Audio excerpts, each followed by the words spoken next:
introduction. I will give you a small briefing about what we have done lately.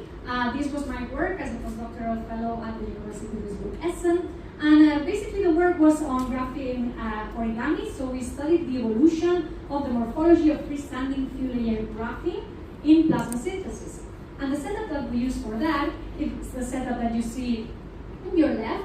And it consists on a microwave plasma synthesis, which means that we have microwave radiation, and from the bottom of it, we include our reactants. In this case, we include ethanol as our precursor or reactant to form graphene, and therefore that pyrolyzes due to the microwave radiation, and then we get this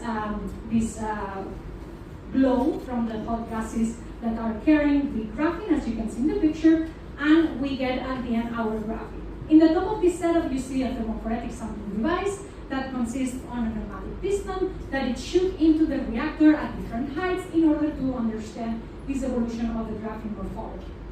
So, just for you to understand what I mean by few layer graphene and very crumbled graphene is the picture of the TM on the top of the picture over here. So I'm talking about this kind of graphene. It's very crumbled, very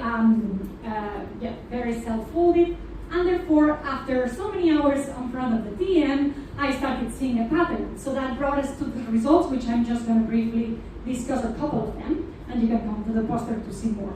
So basically, we saw a pattern that was departing from a growing of a rounded graphene sheet, single layer, and it was evolving to the point that this single layer of graphene was not mechanically stable anymore, and therefore it was either going to step for option A, which it was that it was just randomly crumbling, or it was instead self-folding in a very nicely way. You can imagine such as of an envelope.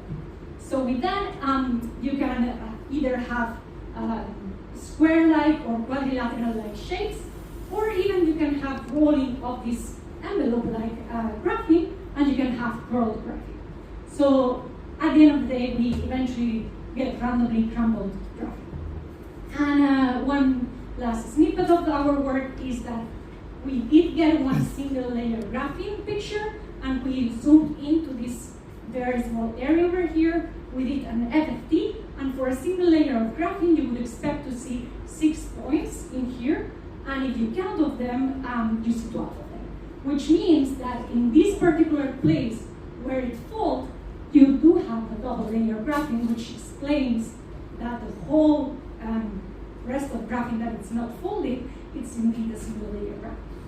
So if you want to know more, please come to poster number 14. Thank you very much.